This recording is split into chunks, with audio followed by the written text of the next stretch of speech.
Salve, turma boa! Semana de 5 a 12 de julho de 2023. Algumas considerações iniciais. Primeiro, eu tenho visto que, assim, ocorrido poucas visualizações da aula que eu gravei sobre o censo. E assim, não é porque eu quero que você assista a minha aula, é que o censo, ele poderá ser perguntado nos próximos 10 anos. Então, se já são alguns dados lançados, eu gravei uma aula especial, aproveita, já vai quitando essa aula, né? Eu sei que você não tem só atualidades, mas o censo não vai servir só para atualidades, vai servir para português, para geografia, para história, para atualidades, etc. Então, pessoal, essa é uma das aulas mais importantes que está lá no hall dos vídeos aí, e está entrando, já estou formulando questões também para o livro 13. Também tem um sentido, uma falta de procura aí pelos livros. Não sei se porque as pessoas acham que é julho e tem que parar de estudar. Meu Deus, está explodindo edital. Está explodindo edital, né? E aí não pode entrar nessa. Então, essa é a primeira consideração. A segunda consideração é a seguinte: a reforma tributária é um tema muito espinhoso. E ela foi aprovada na Câmara dos Deputados e entrou em recesso. Então, agora no mês de julho, nada será conversado sobre ela. Qual foi a minha sacada? Que eu achei assim que ficaria mais didático para vocês. Não abordá-la numa aula só, porque eu deixaria muitos temas de fora para explicá-la. Então eu vou explicá-la, né, em fases ao longo do mês de julho, sabendo que ela vai ser alterada. Eu já posso garantir. Ela foi feita para ser alterada lá no Senado. Então, o que está aqui é o projeto. Assim como caiu numa questão aí de prova do TJ São Paulo, eu acho, eles perguntaram assim: o projeto de arcabouço fiscal aprovado, está aprovado no projeto, né? Ainda tem que, foi para o Senado, mexeram, vai ter que voltar para a Câmara, então não está valendo ainda, mas eles tiveram que dizer que é o projeto.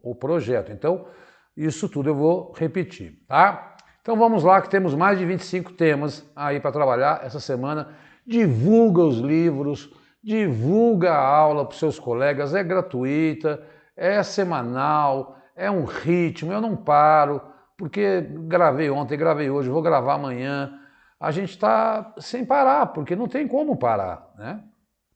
E você também não deve. Entendo que, ok, que ela diminuiu um pouco o ritmo, diminua, mas faça uma programação. Para entrar em contato comigo, para informações sobre o livro, é pelo WhatsApp. Manda um WhatsApp, agora está no modo avião, 11 99 82 14 13. Aproveita que eu estou generoso em julho, eu faço uma promoção para quem adquirir aí 2 ou 3 livros, eu dou um desconto, tá? Segue a gente lá no Instagram, porque no Instagram eu divulgo as aulas que estão, subiu no canal, aí eu ponho no vídeo lá, né? E eu não gosto de colocar notícias lá, porque eu acho que o Instagram é uma rede social. Então eu já tenho esse espaço aqui, então, enfim, está aqui esse espaço gratuito do Vencendo Concursos, que ele oferece esse projeto maravilhoso para vocês. Para a sua organização, semana de 5 a 12 de julho. Começamos pelos fatos nacionais. Montadora chinesa BYD anuncia investimento de 3 bilhões de reais em complexo de fábricas da Bahia. Gupa afirmou em comunicado que a produção nacional permitirá preços mais competitivos. Então, essa notícia eu não consegui colocar no dia 5, né? Mas ela é da semana passada. Ela comprou a fábrica da Ford, que fechou em Taubaté, em Horizonte, em Camaçari, lá na Bahia. Os dados são que vai gerar mais de 5 mil empregos, né? E ela já tem uma fábrica em Campinas onde ela produz ônibus elétricos e painéis de energia solar, né? E também uma fábrica de baterias para veículos elétricos. Ela é a fábrica que ganha da Tesla em produção de automóveis elétricos, tá? Então, vai começar a operar no segundo semestre de 2024, tem que se adaptar. Então, daqui a um ano, essa fábrica está funcionando lá em Camaçari, na Bahia. Excelente notícia para o meio ambiente e para o povo baiano e no seu entorno, porque vai gerar emprego. Gente, uma nova lei do trânsito entrou em vigor, né? Então, um código de trânsito aconteceu em 2021 e a lei foi aí aprovada em 2023 e agora algumas obrigações. Mudanças quanto à fiscalização e aplicação de multas. Agora os órgãos municipais de trânsito passam a ter competência privativa para fiscalizar e aplicar multas e infrações, como as que envolvem estacionamento irregular, velocidade, excesso de peso e recolhimento de veículo acidentado ou abandonado. Já os estados e o Distrito Federal terão responsabilidade de fiscalizar multas e infrações relacionadas à não realização do exame toxicológico, falta de registro de veículo, falta de baixa de veículo recuperável, cadastro atualizado, né? E obviamente que multas em estradas federais. Nova regra quanto ao seguro de carga. Tanto pessoas deverão contratar 3 tipos de seguros de cargas, né? Contra ele mesmo, contra terceiros, enfim. Ciclomotores.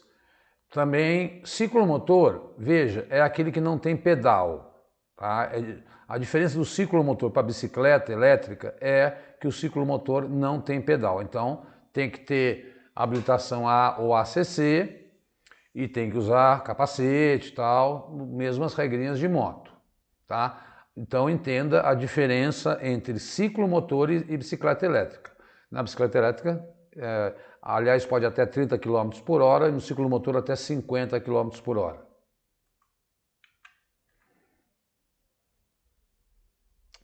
Deixa eu ver só uma coisa aqui. Tchanã, às vezes eu sem enrolo. Eu coloquei, essas são as principais mudanças. Terceira notícia. 6 meses após os ataques, já existem 1.200 réus por atos golpistas. Tramitam na corte pelo menos 8 inquéritos que apuram a participação de autores intelectuais, incitadores e tal.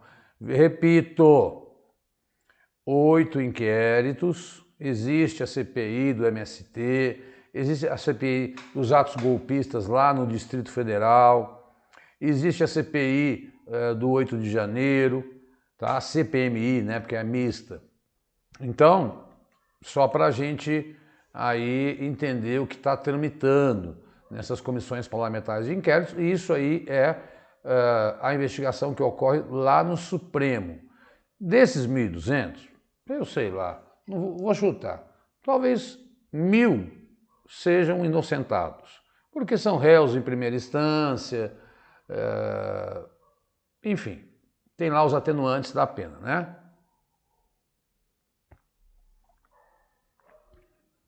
E então já só atualizando, né? Porque são 6 meses aí do chamado, mas quero dizer que tem a CPI rolando do MST, né? Que está investigando sobre a incitação a invasões de terras, tem uma CPI que rola no Distrito Federal para apurar especificamente, então são 2 do 8 de janeiro, né? Uma que é no Distrito Federal e outra que envolve a Câmara dos Deputados e o Senado Federal. Olha que notícia fantástica. Primeira expedição ao Círculo Polar Ártico começa neste sábado, 8, começou já, né?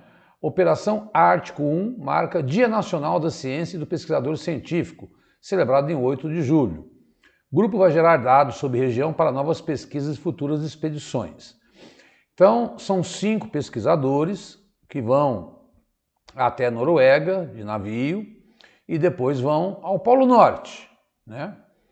O Brasil já tem aí na Antártica, há 40 anos, ele tem lá o ProAntar, então cuidado porque nós lá já temos, né? O Brasil na Antártica é um membro consultivo do tratado desde 83. ele tem só 29 membros consultivos no mundo atualmente. Então, só 29 membros podem falar sobre a Antártica. Mas agora nós vamos também fazer pesquisas no Polo Norte e comparar, né? A ideia deles é comparar, por exemplo, como é que as aves saem do Polo Norte para o Polo Sul, como é que os peixes, as baleias, as correntes de ar, as correntes marítimas. É bastante legal que a gente consiga também fincar pé neste Polo Ártico que nunca esteve com tanto grau de gelo aí como agora por conta das mudanças climáticas.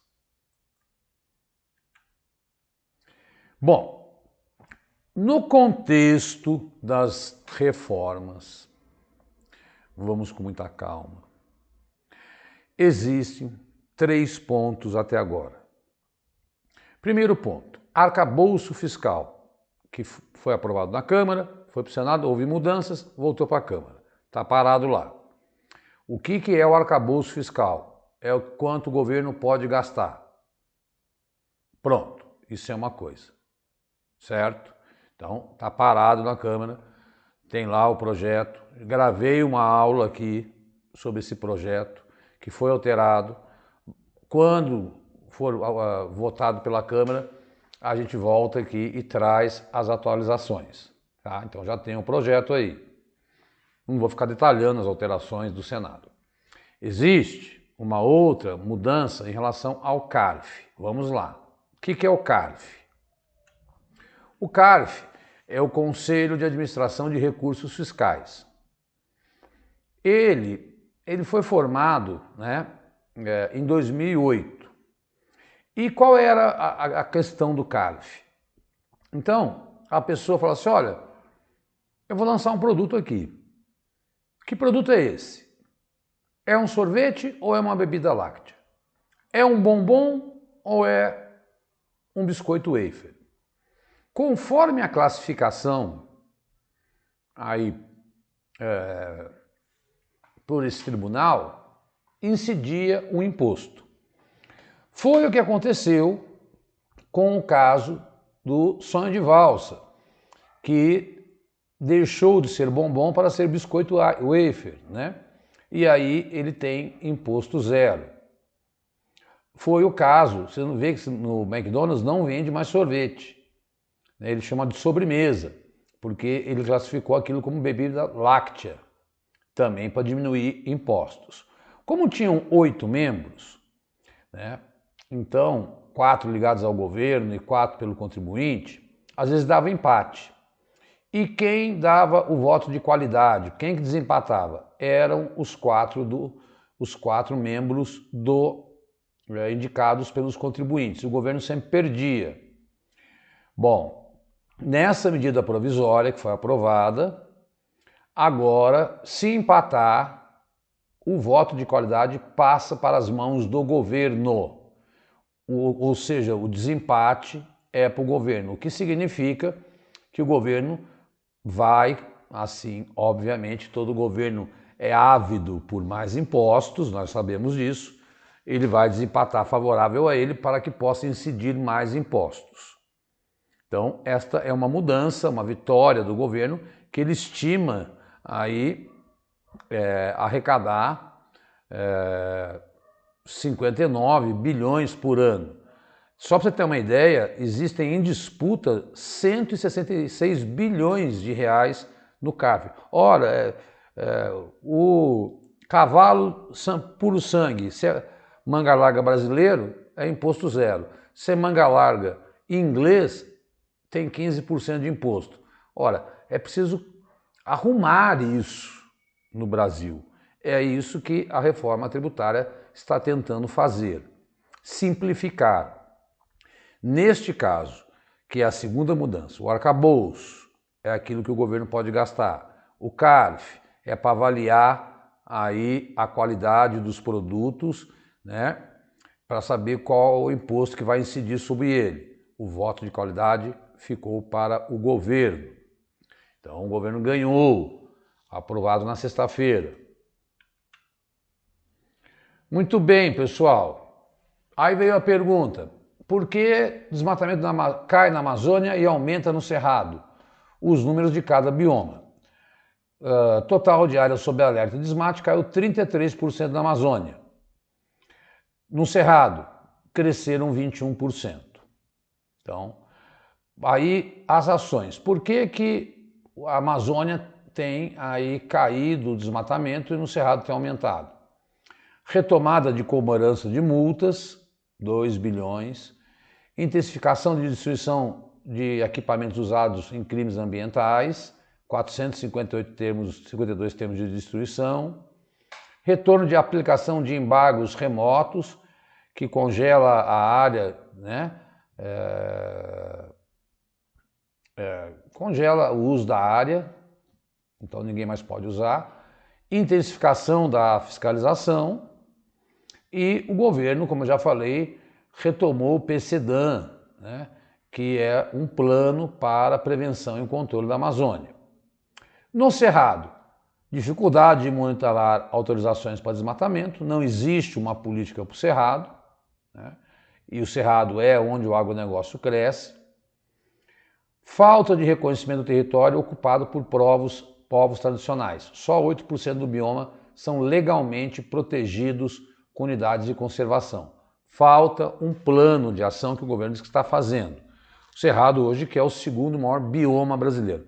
Em suma, aumentou a fiscalização na Amazônia, caiu o desmatamento. Não existe nada similar para o Cerrado, aumentou o desmatamento. Esse é um dado importante para 2023. Não que estejamos bem, que já falei que no ano de 2022 o Brasil foi responsável por 40% do desmate e queimadas do planeta, né? Então, mas o alarmante agora é o Cerrado. Então guarda isso. Pronto, chegamos. Reforma tributária. Primeira etapa, né? Na próxima aula eu destrincho mais. A proposta de emenda constitucional, você sabe quando é PEC, tem que votar em 2 turnos e obter 3/5 do voto, que dá 308 votos. Foi aprovada na última sexta-feira com ampla vantagem, 375 votos. Ou seja, todo mundo entende que o Brasil precisa dessa reforma tributária que está sendo discutida há 50 anos no Brasil. Então está lá o nome do relator e tal. Aí o que pegar? Quem pegar? Pegar um professor de direito tributarista da GV. Não há ninguém melhor do que ele para falar sobre isso, chamado Gabriel Quintanilha. Traz alguns destaques importantes entre os termos que antes não eram tão falados no Brasil. O primeiro deles é o Imposto sobre Valor Agregado Dual, IVA, que é formado por 2 impostos agregados, um de gestão federal e outro de gestão entre estados e municípios. E qual é o objetivo dessa primeira etapa da reforma tributária? Simplificar a cobrança de impostos no Brasil. E vai unificar 3 impostos federais, IPI, PIS, CONFINS, Imposto Estadual ICMS e o ISS, que é sobre serviço, que é municipal. Então nós teremos o IVA, porque ele é dual, porque ele vai ter o CBS, que vai unificar o IPI, o PIS e o CONFINS. A alíquota não foi decidida ainda, só aprovaram esse projetão geral, vai ser discutida no Senado, e o IBS, com gestão compartilhada entre estados e municípios. Isso quer dizer o seguinte, fizeram um estudo, o Brasil é o país que mais bate recorde em tempo perdido para o cara fazer os cálculos aí para cobrança de impostos. Isso vai simplificar, vai unificar os impostos. Porque então tinha o IPI, aí o PIS/CONFINS, aí depois cobrava o ICMS sobre esse, depois cobrava o ISS. Então isso ia criando uma cadeia de imposto cobrando sobre imposto. A ideia não é nem ganhar nem perder, mas ganhar tempo, ganhar gestão, facilitar a cobrança de impostos, facilitar a sonegação, evitar a sonegação. Tá? Então, nesta primeira parte, eu quero que você entenda o que foi aprovado na Câmara e foi levado, está no Senado. Bom, quem é que vai fiscalizar isso, Diogo? Bom, o Quintanilha explica que para gestar esses recursos será o IBS, né? Vamos voltar. O IBS é o Imposto sobre Bens e Serviços, que é do Estado e do município. Esse é mais complicado, porque você tem que fazer um pacto federativo, agradar todo o Brasil e todos os municípios, né? Tá aí, ó. IBS é o do Bens e Serviços. O outro CBS pensa assim, ó, C, Central, Brasil, I, né, individual, município, só para a gente tentar criar aí uma coisa para facilitar. O que diz o Quintanilha? E aí ninguém sabe como é que será aí escolhido isso ainda, também vai ser aprovado no Senado. Eles só disseram como é que vai ser. Vai ter um conselho para poder gerir esses recursos. São 27 conselheiros representando os estados e o Distrito Federal, um por federação. Quem vai escolher? Talvez o governador? Vai ter que ser tudo isso dito depois no Senado por lei complementar. 14 que serão eleitos pelo voto em peso igual pelos municípios, 13 que serão eleitos pelo peso do voto ponderado pelo número de habitantes pelos municípios, tá? Então, e aí isso foi uma vitória do Tarcísio, porque São Paulo, o Sul e o Sudeste têm uma população maior e a ideia é que o imposto seja cobrado não na origem, né? Não onde se fabrica, para não ter mais guerra fiscal, mas na hora que você consome, quando é em todo o país do mundo. Só 2 países tinham o sistema de impostos sobre consumo. Esta reforma está tratando sobre impostos sobre consumo. Ela não está falando de arcabouço fiscal, não está falando de CARF. Isso aqui é para simplificar o consumo de impostos, tá? Haverá uma fase de transição, né, que não vai, depois que eles definirem a alíquota, eles vão aumentando aos poucos, que vai de 2026 a 2033, né? Então aí, em 33 definitivamente extingue. Então, para que não haja tanta perda, como eu expliquei lá na aula do censo do Fundo Nacional dos Municípios, como é que é distribuído o dinheiro. Sempre assim, quando você mexe com o dinheiro, você não pode dar uma tacada só, tem que ir uma transição. Depois eu explico como é que é essa fase de transição. Mas nessa hora, eu quero que você entenda. 2 coisas. Não é o IPVA, não é o imposto de renda, não é o IPTU, vai mexer nisso também. Mas nesta primeira etapa, eles estão pensando sobre os impostos de consumo, que vão ser pagos na hora que você consome. Vai ter que ser bem descrito lá na nota fiscal, como é em todo o país. Tá? Quanto é que está indo para o Estado, quanto é que está indo para o município, quanto é que está indo para o governo federal, para que a gente saiba quem é que está gerindo o nosso dinheiro. Vai ter um conselho que vai fazer a distribuição, as regras serão estabelecidas pelo Senado e eles vão simplificar. Você imagina um contador ter que fazer, vamos fazer o boleto do IPI, agora tem que fazer do PIS/COFINS, agora tem que fazer do ICMS, agora tem que fazer do ISS. Eram mais de 1000 horas por ano perdidos só para essa burocracia de cobrança de impostos.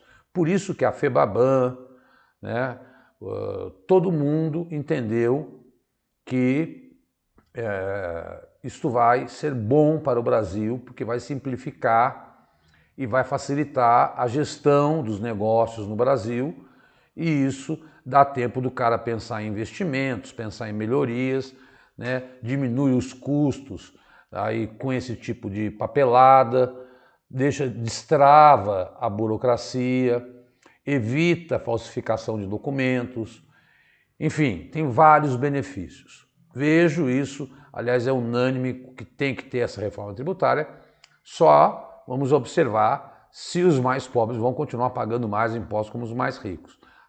Por enquanto é isso, é uma primeira parte que eu quero explicar da reforma.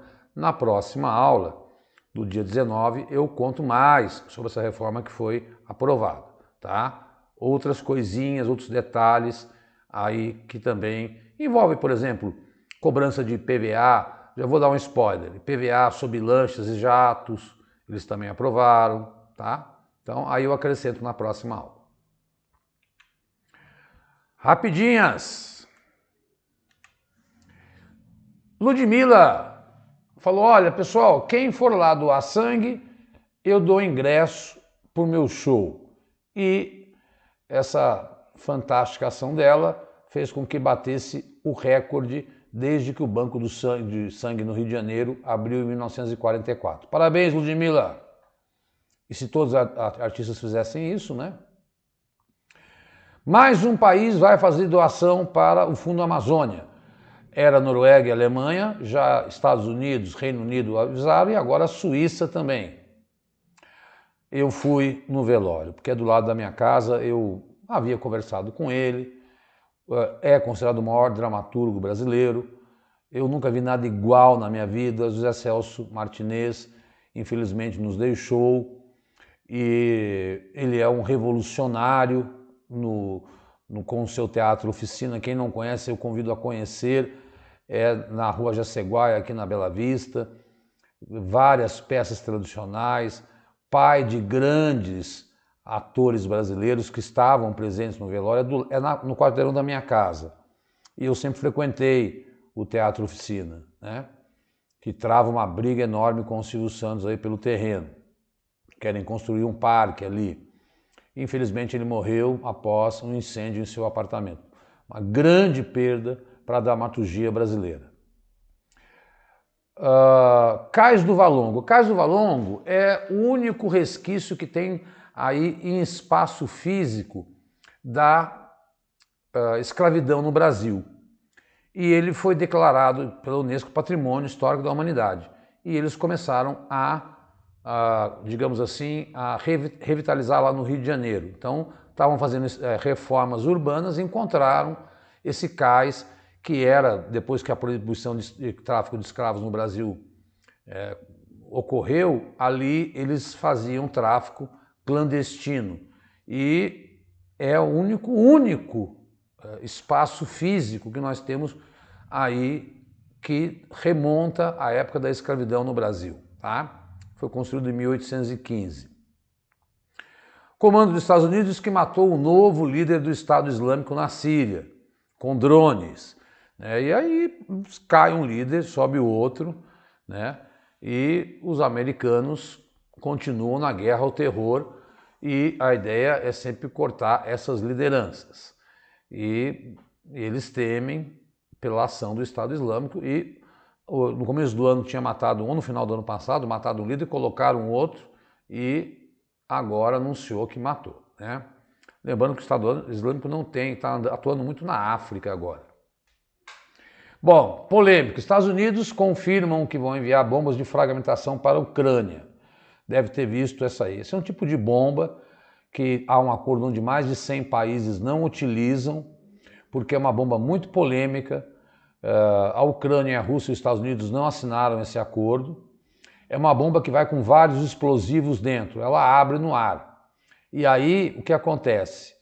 Dependendo conforme ela cai, ela não tem muito destino, porque ela não tem... A ideia dela é ser uma bomba, digamos assim, que espalhe várias bombas, né? Porque é um míssil que abre e solta um mando de bomba. Algumas explodem, outras não, o que pode atingir civis. Mas a Rússia e a Ucrânia já usaram essa arma.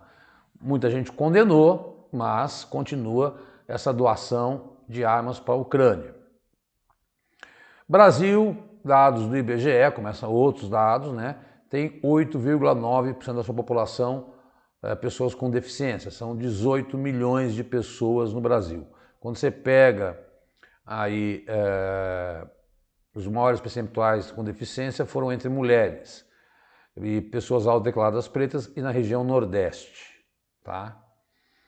E quando você pega o nível de empregabilidade dessas pessoas, você vê que o índice é baixíssimo. Nível de gelo, já falei, na Antártica é o menor, agora da Antártica, não só na Ártica. O alerta aponta para uns 17% abaixo da média, né? Então, o gelo da Antártica também está derretendo, o que aumenta as marés, impacta. Estamos aí, hoje, quarta-feira, aguardando um ciclone tropical no sul, enfim. Hoje saiu a notícia da morte de um grande autor, aos 94 anos, Milan Kundera, que eu, enfim, li muito de suas obras, porque ele fez muito sucesso com A Sustentável Leveza do Ser. Se você não quiser ler esse livro, veja o filme com a Juliette Binoche, um dos filmes mais lindos que eu já vi na minha vida. A grande característica dele era usar o humor para criticar aí a invasão russa da antiga União Soviética na antiga Tchecoslováquia. Tanto que ele fugiu de lá e fez críticas à chamada Primavera de Praga de 68, quando a República Tcheca se insurrou e se revoltou contra a União Soviética e foi abafado. Uma grande perda para a literatura mundial. E hoje a ONU soltou que no Brasil 1,5 milhão de pessoas passaram a fazer parte dessa realidade que afeta mais de 70 milhões de brasileiros, que estão. Ela falou que 20 milhões passam fome no Brasil, 70 milhões têm insegurança alimentar. Ou seja, o que é insegurança alimentar? Que é você não saber se você vai ter as 3 refeições todo dia e você come parcialmente. Então você tem um almoço, mas não tem a janta, né? Tem um café da manhã, mas não tem o almoço. Isso é insegurança alimentar. O Brasil tem 10 milhões passando fome, desculpa, falei 20, são 10, né? E 70 em segurança, que dá 80 milhões de pessoas aí nessa situação, quase metade da população brasileira com problemas de fome. No mundo são 735 milhões passando fome e 2 bilhões, somos 8, quase um terço, praticamente um terço da população mundial não come. E isso é inadmissível no país que mais produz alimentos no mundo. Meu Deus, vamos rápido, porque eu tinha que falar da reforma tributária. Holanda proíbe telefones celulares e outros eletrônicos em salas de aulas a partir do próximo ano. O governo holandês busca limitar distrações no ambiente escolar e permitir o uso de aparelhos somente quando necessário. Existem outros 2 países que já tomaram essa medida. Onde é que está aqui? A França e a Finlândia. Para nós, professores, isto é uma maravilha. Ora, eu também não sou tão radical. Acho que se você souber, traga o celular, traga o tablet que nós vamos usar hoje, ou tendo uma sala apropriada para você usar, a tecnologia é uma ferramenta fundamental para a informação. Olha o que nós estamos fazendo aqui.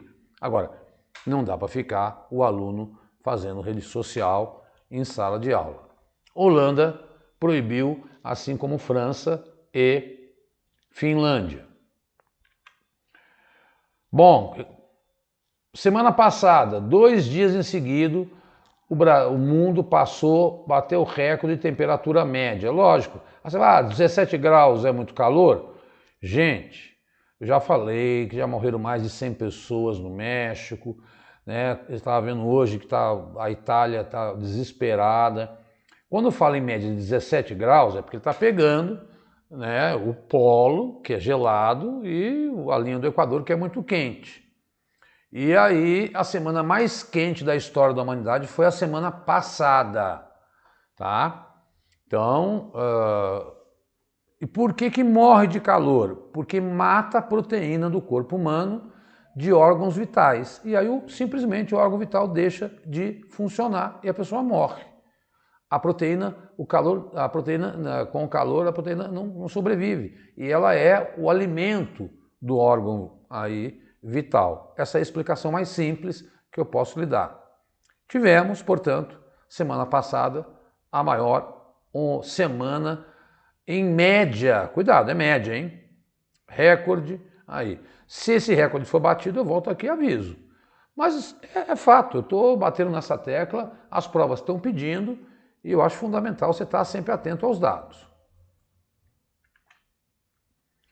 Bom, teve a reunião do Mercosul, porque o Brasil assume aí a presidência, o Mercosul Bloco Econômico, formado por Uruguai, Argentina, Paraguai e Brasil. O Brasil vai governar, vai administrar o Mercosul nos próximos 6 meses.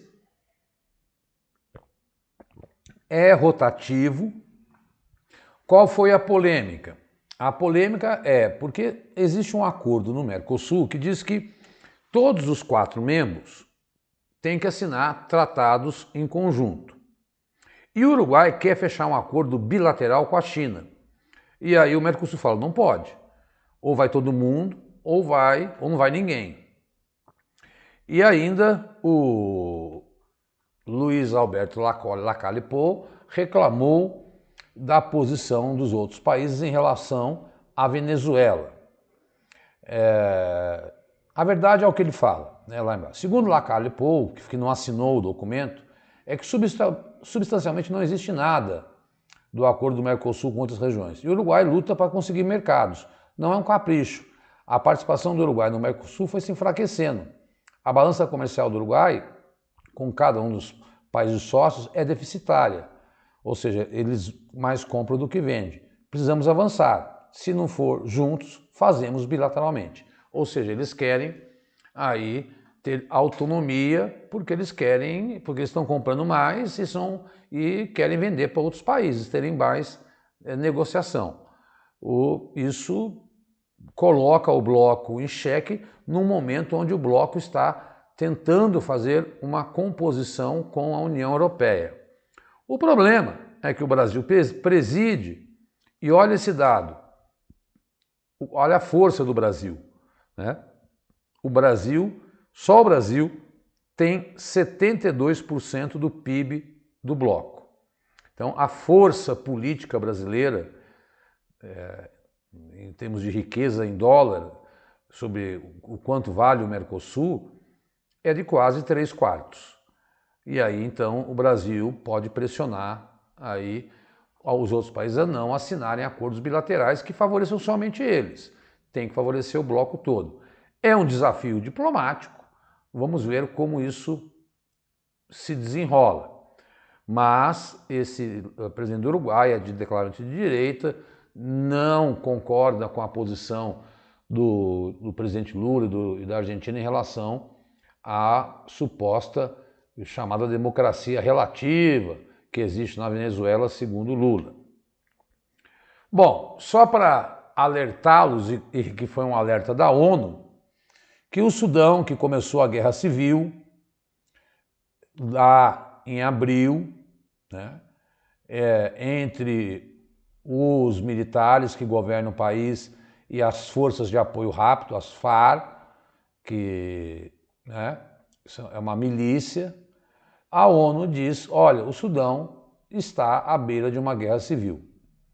Então, já foram registrados 3.000 mortos, um número provavelmente subestimado, não caiu nenhuma prova essa guerra do Sudão, e mais de 600.000 pessoas fugiam para o exterior.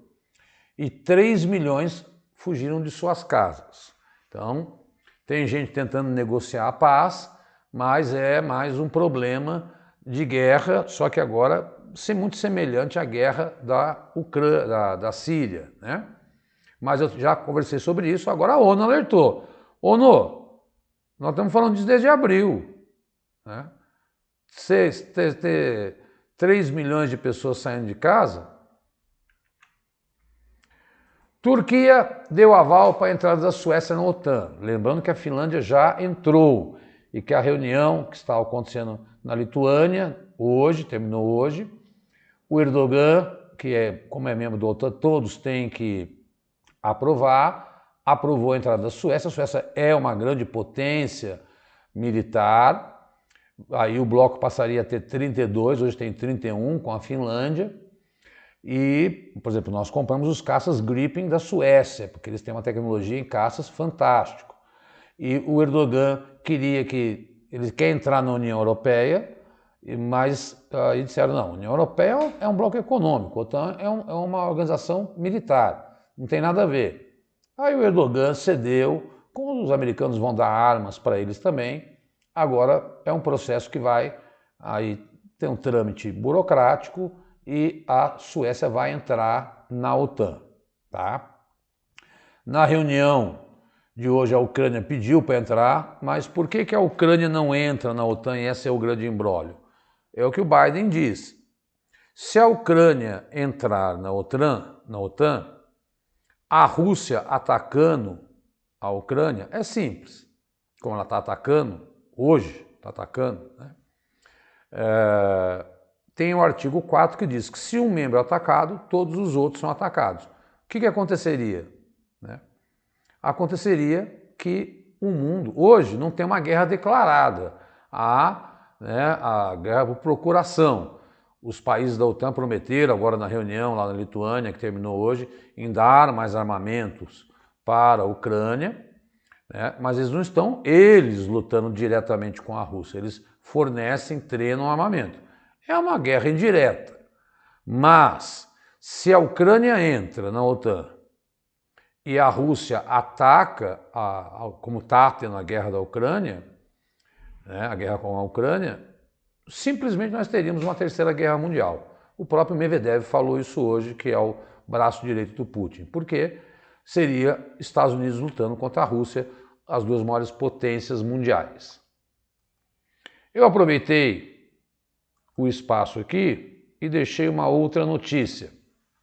Estados Unidos, em virtude do aumento do petróleo, prorrogam o corpo de gás da Venezuela. Então, as sanções estão diminuindo.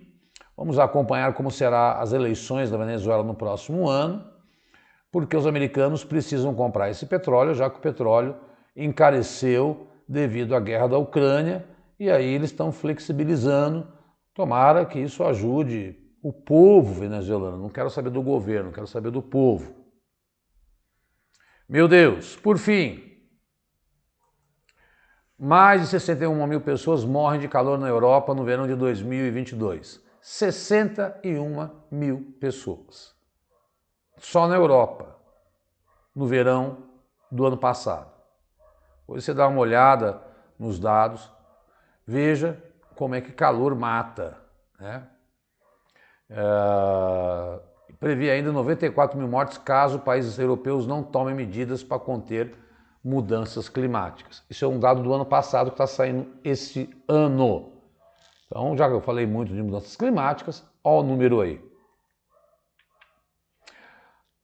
Aliados da OTAN assinaram um documento dizendo que a parceria China e Rússia vai contra os valores da aliança. Nós já falávamos disso há algum tempo, que essa aliança, a Rússia tem procurado a ajuda da China para escoar sua produção, porque ela tem mais de sanções, enormes sanções econômicas, e a China tem ajudado. E aí, a OTAN, que se reuniu na Lituânia, com Biden, os 31 membros, né, inclusive com a aprovação da Suécia, que o Zelensky foi lá, pediu mais armas, e no documento condenaram a guerra, disseram que vão dar mais armas para a Ucrânia e pediram para a China para ela não apoiar a Rússia nessa guerra.